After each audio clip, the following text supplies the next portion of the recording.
Hello friends, welcome to the channel.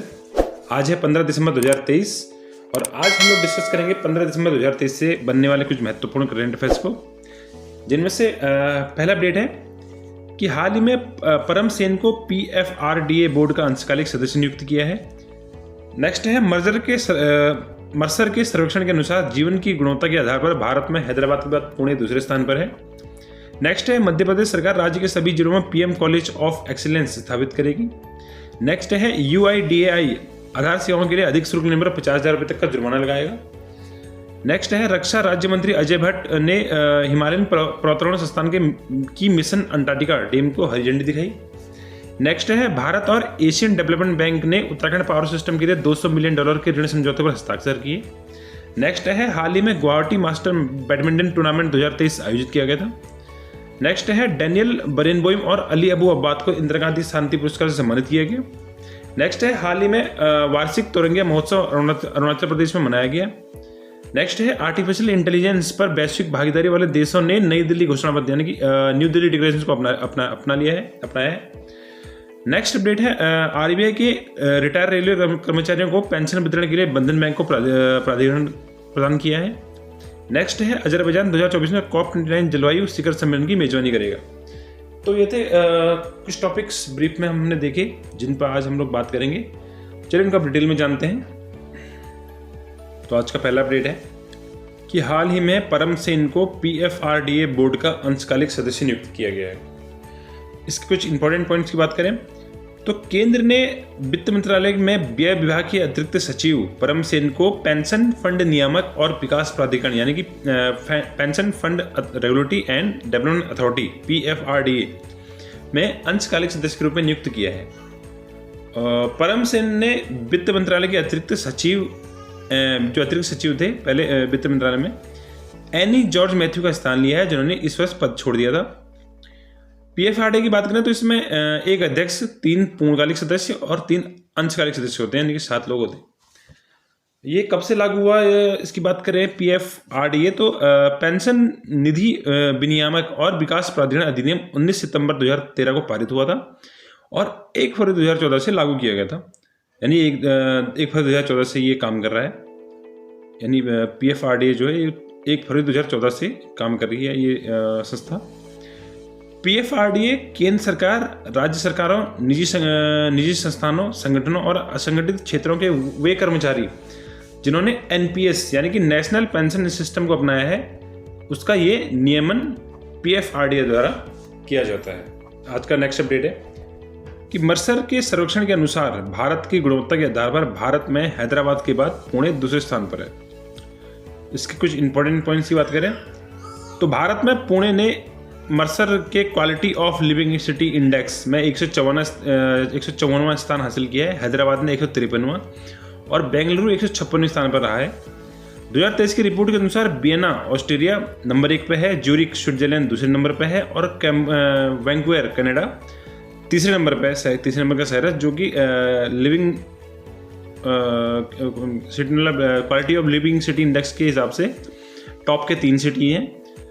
और यह ranking जो है सबसे लास्ट अगर आखिरी बार कब रिलीज हुई तो 2019 में रिलीज हुई थी, जहां पुणे और हैदराबाद दोनों संयुक्त स्थान रूप में एक ही स्थान पर थे 143वें स्थान पर।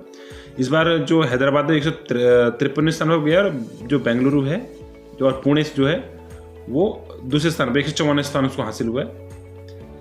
2022 में मर्सर ने cost of living city ranking में जारी की थी और इस रैंकिंग रिपोर्ट के अनुसार 187 रैंक हासिल कर मुंबई सबसे महंगा भारतीय शहर बना था। मुंबई के बाद नई दिल्ली 155वें स्थान पर, चेन्नई 170 स्थान पर, बेंगलुरु 178, हैदराबाद 192 और पुणे 201 पर थे। अभी रैंकिंग किस हिसाब से होती है तो रैंकिंग जलवायु, स्कूल और शिक्षा, बीमारी और स्वच्छता मानक, हिंसा और अपराध, भौतिक दूरदर्शिता और संचार में आसानी और सामाजिक राजनीतिक वातावरण जैसे कारकों पर आधारित होती है। यानी कि इतने सारे मापदंड होते हैं रैंकिंग के, जिस हिसाब से रैंकिंग निकाली जाती है।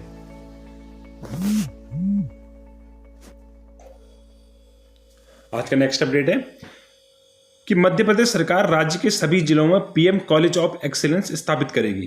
कुछ इंपॉर्टेंट पॉइंट्स की बात करें तो मध्य प्रदेश सरकार राज्य के सभी जिलों में PM कॉलेज ऑफ एक्सीलेंस स्थापित करेगी और यह निर्णय नए सीएम जो अभी हाल ही में नए सीएम जो बने हैं मोहन यादव जी, नए सीएम मोहन यादव की अध्यक्षता में हुई पहले कैबिनेट बैठक में ये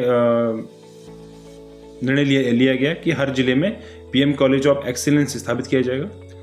मध्य प्रदेश सरकार कुल 570 सरकारी कॉलेजों में से हर जिले में एक कॉलेज को पीएम कॉलेज ऑफ एक्सीलेंस के रूप में अपग्रेड करेगी और सरकार सभी जिलों में एक साइबर तहसील प्रणाली लागू करने और धार्मिक और अन्य स्थानों पर लाउड स्पीकर के अवैध उपयोग पर प्रतिबंध लगाने का भी निर्णय सरकार ने लिया है। तो आज का नेक्स्ट अपडेट है UIDAI यानी कि Unique Identification Authority of India Aadhaar सेवाओं के लिए अधिक शुल्क लेने पर 50,000 रुपये तक का जुर्माना लगाएगी। तो कुछ इंपॉर्टेंट पॉइंट्स की बात करें तो हाल ही में IT मंत्रालय द्वारा संसद को सूचित किया गया कि आधार सेवाओं के लिए अधिक शुल्क वसूल करने वाले किसी भी ऑपरेटर को निलंबित कर दिया जाता है और उसे नियुक्त करने वाले रजिस्ट्रार पर 50,000 रुपये तक का जुर्माना लगाया जाता है। भारतीय विशिष्ट पहचान पत्र प्राधिकरण यानी कि UIDAI ने सभी आधार ऑपरेटरों पर बायोमेट्रिक और जनसांख्यिकी विवरण अपडेट सहित आधार सेवाओं के लिए अधिक शुल्क न देने का दायित्व रखा है। अगर कोई ऑपरेटर ज़्यादा पैसे लेता है, आपको शुल्क से अधिक पैसे लेता है, तो व्यक्ति अपनी शिकायतें UIDAI के पास ईमेल के माध्यम से या टोल फ्री नंबर 1947 पर कॉल करके शिकायत दर्ज करवा सकते हैं। यह हाल ही में IT मंत्रालय ने संसद में एक प्रश्न के जवाब में सूचित किया था। आज का नेक्स्ट अपडेट है कि रक्षा राज्य मंत्री श्री अजय भट्ट ने हिमालयन पर्वतारोहण संस्थान की मिशन अंटार्कटिका टीम को हरी झंडी दिखाई है। कुछ इंपॉर्टेंट पॉइंट्स की बात करें तो रक्षा राज्य मंत्री श्री अजय भट्ट ने हिमालय पर्वतारोहण संस्थान दार्जिलिंग की एक टीम को हरी झंडी दिखाई जिसने मिशन अंटार्कटिका को अंजाम दिया है। ग्रुप कैप्टन जय किशन के नेतृत्व में 2021 में यह अभियान शुरू किया गया था और यह अभियान 3 पर्वतारोहियों की एक टीम द्वारा चलाया गया था जिसमें कि ग्रुप कैप्टन जय किशन जो थे वो टीम लीडर थे। टीम का उद्देश्य सिक्किम हिमालय में माउंट रेनाक के ऊपर 16,500 फीट की ऊंचाई पर 7,500 वर्ग फीट और 75 किलोग्राम वजनी राष्ट्रीय ध्वज फहराना था, जो कि इन्होंने फहराया। इस उपलब्धि ने अब तक किसी पहाड़ पर फहराए गए सबसे बड़े भारतीय राष्ट्रीय ध्वज के रूप में अपनी जगह बना ली है और एशिया बुक ऑफ रिकॉर्ड और इंडिया बुक ऑफ रिकॉर्ड में इस उपलब्धि को दर्ज करवाया है। इस अभियान के दौरान टीम ने माउंट विशन पीक पर तिरंगा प्रदर्शित किया जो कि दक्षिण ध्रुव साउथ पोल की सबसे ऊंची चोटी है, यानी कि साउथ पोल की सबसे ऊंची चोटी जो है माउंट विशन पीक, वहां पे भी इस टीम ने भारतीय ध्वज अपना तिरंगा प्रदर्शित किया, मतलब फहराया वहां भी। और ये उन्होंने एक रिकॉर्ड बनाया है जो सिक्किम में इन्होंने 16,500 फीट की ऊंचाई पर 75 वर्ग फीट और 75 किलोग्राम वजनी जो राष्ट्रीय ध्वज है ये अपने आप में इन्होंने रिकॉर्ड बनाया है जो कि एशिया बुक ऑफ रिकॉर्ड और इंडिया बुक ऑफ रिकॉर्ड में इस उपलब्धि को दर्ज किया है। आज का नेक्स्ट अपडेट है कि भारत और एशियन डेवलपमेंट बैंक ने उत्तराखंड पावर सिस्टम के लिए $200 मिलियन के ऋण समझौते पर हस्ताक्षर किए हैं। कुछ इंपॉर्टेंट पॉइंट्स की बात करें तो केंद्र ने उत्तराखंड राज्य में बिजली आपूर्ति की गुणवत्ता, दक्षता और विश्वसनीयता के सुधार के लिए एशियन डेवलपमेंट बैंक से $200 मिलियन के ऋण प्राप्त करने के लिए एक समझौते पर हस्ताक्षर किए हैं।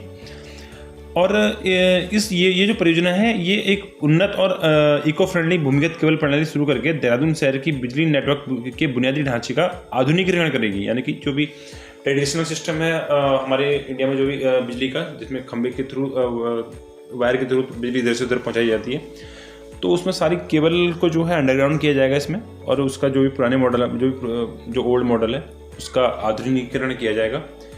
एशियन डेवलपमेंट बैंक की बात करें तो इसने अभी हाल ही में 2024 के लिए भारत का जो विकास अनुमान है वो 6.3% से बढ़ाकर 6.7% कर दिया है। पहले इन्होंने 6.3 का प्रेडिक्शन दिया था, अब इनका कहना है कि भारत जो 2024 में 6.7% की दर से ग्रो करेगा। एडीबी की बात करें तो जो एशियन डेवलपमेंट बैंक है ये एक क्षेत्रीय विकास बैंक है जिसकी स्थापना 19 दिसंबर 1966 को एशियाई देशों की आर्थिक विकास में के सुगमीकरण के लिए की गई थी। इसका जो मुख्यालय है मनीला में है, फिलीपींस में। स्टार्टिंग में इस बैंक की जो स्थापना हुई थी 31 सदस्यों के साथ हुई थी और हालांकि वर्तमान में एडीबी में 68 देश सदस्य हैं, जिसमें से 49 एशिया और पैसिफिक से हैं, जबकि 19 देश बाहरी हैं। जो एडीबी है वो इसका प्रारूप काफ़ी हद तक विश्व बैंक के आधार पर बनाया गया था, यानी कि इसका काम करने का तरीका जो काफ़ी हद तक वर्ल्ड बैंक के जैसा ही है। और यहाँ पे भी विश्व बैंक मतलब कि वर्ल्ड बैंक के समान ही बोर्ड प्रणाली की व्यवस्था है, जिसमें वोटों का वितरण सदस्यों के पूंजी अभिदान अनुपात के आधार पर किया जाता है। यानी कि जो वोटों का वितरण है वो सिटीज मतलब कंट्री से कंट्रीब्यूशन के हिसाब से किया जाता है कि किसका कितना अनुपात है इस बैंक। आज का नेक्स्ट अपडेट है कि हाल ही में गुवाहाटी मास्टर बैडमिंटन टूर्नामेंट 2023 आयोजित किया गया था गुवाहाटी में। तो कुछ इंपॉर्टेंट अपडेट की बात करें तो भारत की अश्विनी पोनप्पा और तनिषा क्रिस्टो ने 10 दिसंबर को गुवाहाटी मास्टर 2023 बैडमिंटन टूर्नामेंट में महिला युगल का खिताब जीता है। ये दोनों जो तस्वीरों आपको दिख रही हैं यही हैं अश्विनी पोनप्पा और तनिषा क्रिस्टो। इन्होंने 10 दिसंबर को महिला जोड़ी का खिताब जीता है बैडमिंटन टूर्नामेंट में। अश्विनी पोनप्पा और तनिषा क्रिस्टो ने ताइपे की सुंग यूसो यूं और यू चियन हुई को 21-13 और 21-19 से हराकर जोड़ी के रूप में अपना दूसरा खिताब जीता है। गुवाहाटी मास्टर 2023 की आयोजन की बात करें तो यह सरुसियाई स्पोर्ट्स कॉम्प्लेक्स के नवीन चंद्र बोरदोलई इंडोर स्टेडियम गुवाहाटी में 5 से 10 दिसंबर के बीच आयोजित किया गया था। और गुवाहाटी मास्टर 2023 में बैडमिंटन टूर्नामेंट के नतीजे 2024 ओलंपिक के लिए खिलाड़ियों की क्वालिफाई रैंकिंग के लिए गिने जाएंगे। यानी कि इसमें जो भी मेडल लेके आए हैं खिलाड़ी, तो उनके नतीजों को 2024 जो पेरिस में ओलंपिक होने वाले हैं उसके लिए क्वालिफाई रैंकिंग में गिने जाएंगे। और अगर गुवाहाटी मास्टर 2023 बैडमिंटन टूर्नामेंट के अन्य विजेताओं की बात करें तो इसमें पुरुष सिंगल में योहानेस साल मार्सेलिनो जो इंडोनेशिया से ये जीते। महिला सिंगल यानी एकल की बात करें तो ललिन रात चाइवान थाईलैंड से हैं भी। पुरुष युगल की बात करें तो जो पुरुष जोड़ी की बात करें तो चुंग होन जियान और मोहम्मद हैकाल ये मलेशिया से हैं। और महिला जोड़ी की बात करें तो अश्विनी पोनप्पा और तनिषा क्रिस्टो जैसे ऊपर बताया है ये इंडिया से हैं। और मिश्रित मिक्स जोड़ी की बात करें तो ही योंग काई टेरी और टेन वेनी हान जेसिका ये सिंगापुर से हैं, इन्होंने मेडल जीते हैं। आज का नेक्स्ट अपडेट है डैनियल बरेनबोइम और अली अबू अब्बाद को इंदिरा गांधी शांति पुरस्कार से सम्मानित किया गया है। इसके कुछ इंपॉर्टेंट पॉइंट्स की बात करें तो 2023 के लिए शांति निरस्तीकरण और विकास के लिए प्रतिष्ठित इंदिरा गांधी पुरस्कार संयुक्त रूप से प्रसिद्ध शास्त्रीय पियानो वादक और कंडक्टर डैनियल बरेनबोइम और फिलिस्तीनी शांति कार्यकर्ता अली अबू अब्बाद को प्रदान किया गया है। और यह जो दिया गया है ये भारत के पूर्व मुख्य न्यायाधीश टीएस ठाकुर की अध्यक्षता में एक अंतर्राष्ट्रीय जूरी द्वारा बरेनबोइम और अब्बाद का चयन किया गया था। डेनियल बरेनबोइम की बात करें तो एक पियानो वादक है और उनकी संगीतीय प्रतिभा और ने उन्होंने विश्व भर में पहचान दिलाई है। उन्होंने पश्चिमी एशिया में भी अपने संगीत से शांति और सद्भाव को बढ़ाने की कोशिश की थी। अली अबू अब्बाद की बात करें तो एक फिलिस्तीनी शांति कार्यकर्ता हैं जिन्होंने अभी जो हाल ही में इजराइल हमास युद्ध के दौरान फिलिस्तीन और इजराइल के लोगों के साथ शांति के प्रयासों का मैं सहयोग किया था। तो इस बार का जो इंदिरा गांधी शांति पुरस्कार है वो इसलिए इन दोनों को दिया गया था क्योंकि इन्होंने जो मिडिल ईस्ट में शांति लाने के काफ़ी इन्होंने प्रयास किए हैं। इंदिरा गांधी पुरस्कार की बात करें तो इंदिरा गांधी पुरस्कार एक प्रतिष्ठित पुरस्कार है जो कि प्रतिवर्ष उन व्यक्तियों और संगठनों को दिया जाता है जिन्होंने अंतर्राष्ट्रीय शांति निरस्त्रीकरण और विकास को बढ़ावा देने के लिए असाधारण योगदान दिया हो। और यह पुरस्कार भारत के दिवंगत प्रधानमंत्री इंदिरा गांधी के नाम पर रखा गया है और इसकी स्थापना 1986 में इंदिरा गांधी मेमोरियल ट्रस्ट द्वारा की गई थी। आज का नेक्स्ट अपडेट है हाल ही में वार्षिक तुरंगिया महोत्सव अरुणाचल प्रदेश में मनाया गया था। कुछ इंपॉर्टेंट पॉइंट्स की बात करें तो जो तुरंगिया महोत्सव है यह मोनपा आदिवासी समुदाय अरुणाचल प्रदेश राज्य में मनाया जाने वाला एक वार्षिक त्यौहार है। यानी कि वहाँ पे एक आदिवासी समुदाय है जिसका नाम है मोनपा आदिवासी समुदाय, उसका एक पारंपरिक वार्षिक महोत्सव है तुरंगिया महोत्सव। तो और अरुणाचल प्रदेश के मुख्यमंत्री हैं पेमा खांडू जी, ये पश्चिम कामेंग जिले में आयोजित इस महोत्सव में उन्होंने भाग लिया था। कुछ एडिशनल फैक्ट की बात करें तो अरुणाचल प्रदेश के बारे में तो इसकी कैपिटल ईटानगर है, चीफ मिनिस्टर पेमा खांडू हैं और गवर्नर हैं लेफ्टिनेंट जनरल कैवल्य त्रिविक्रम परनायक जी, ये यहाँ के गवर्नर हैं। और जो तुरंगिया महोत्सव है ये भी हाल ही में अरुणाचल प्रदेश में मनाया गया था, जो कि मोनपा आदिवासी समुदाय का एक वार्षिक परंपरागत महोत्सव है। नेक्स्ट अपडेट है कि आरबीआई ने रिटायर रेलवे कर्मचारियों को पेंशन वितरण के लिए बंधन बैंक को प्राधिकरण प्रदान किया है।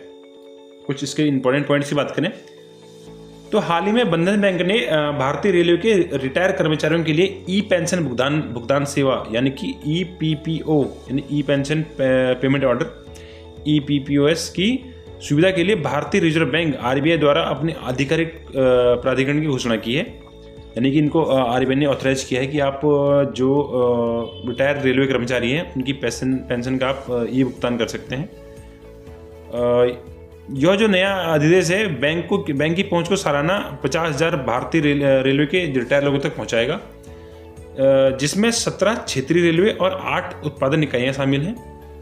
इस प्राधिकरण के अनुसार बंधन बैंक को रेल मंत्रालय ने रिटायर कर्मचारियों को पेंशन वितरण का अधिकार होगा जो अपनी सेवा समाप्त कर चुके हैं, और इसके साथ ही पेंशन भोगियों को बैंक द्वारा प्रदान की जाने वाली प्रतिस्पर्धी ब्याज दरों पर और वरिष्ठ नागरिक विशेषाधिकार से भी लाभ होगा। बंधन बैंक का उद्देश्य सेवानिवृत्त यानी कि रिटायर लोगों को एक व्यापक बैंकिंग अनुभव प्रदान कराना है, जिसके लिए उनके पास 1640 से अधिक शाखाएं और मजबूत डिजिटल बैंकिंग प्लेटफॉर्म है। आज का नेक्स्ट अपडेट है कि अजरबैजान 2024 में COP29 जलवायु शिखर सम्मेलन की मेजबानी करेगा।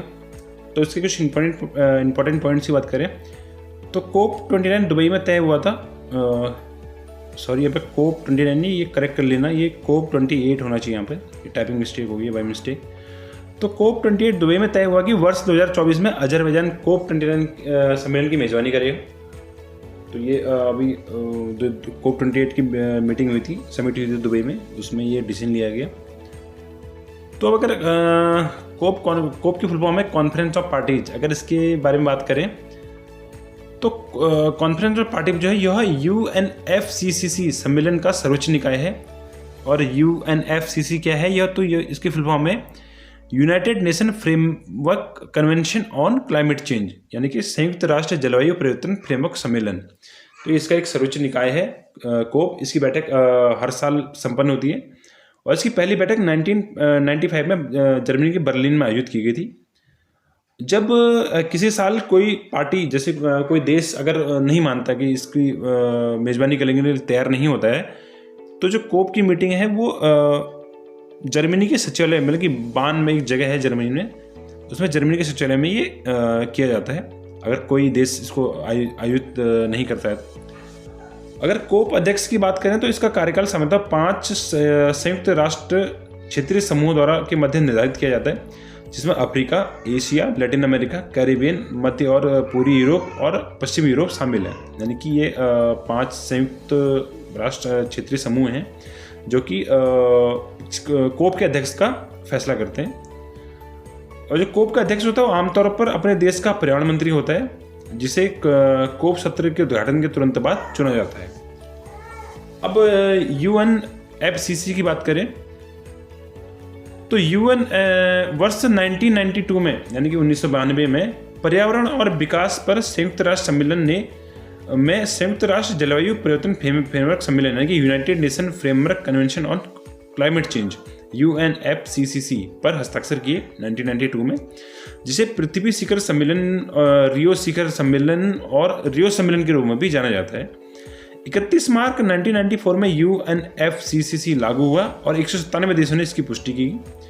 इसका उद्देश्य है वातावरण में ग्रीन हाउस गैसों की सांद्रता को एक स्तर पर स्थिर करना, जिससे एक समय सीमा के भीतर खतरनाक नतीजों को रोका जा सके, ताकि पारिस्थितिक तंत्र को स्वाभाविक रूप से अनुकूलित कर सतत विकास के लक्ष्यों को प्राप्त किया जा सके। यानी कि मिला के क्लाइमेट चेंज जो हो रहा है ग्रीन हाउस गैसेस से, उसको कंट्रोल करना और जलवायु परिवर्तन में एक सकारात्मक शुरुआत करना इसका उद्देश्य है।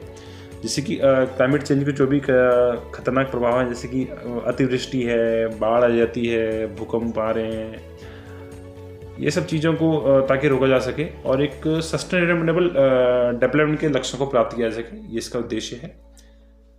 तो बस यही थे आज के अपडेट। अगर आपको वीडियोस पसंद आती हैं तो वीडियोस को लाइक कीजिए, चैनल को सब्सक्राइब कीजिए, वीडियो को शेयर कीजिए। मैं मिलता हूँ आपको नेक्स्ट वीडियो में, तब तक के लिए थैंक यू।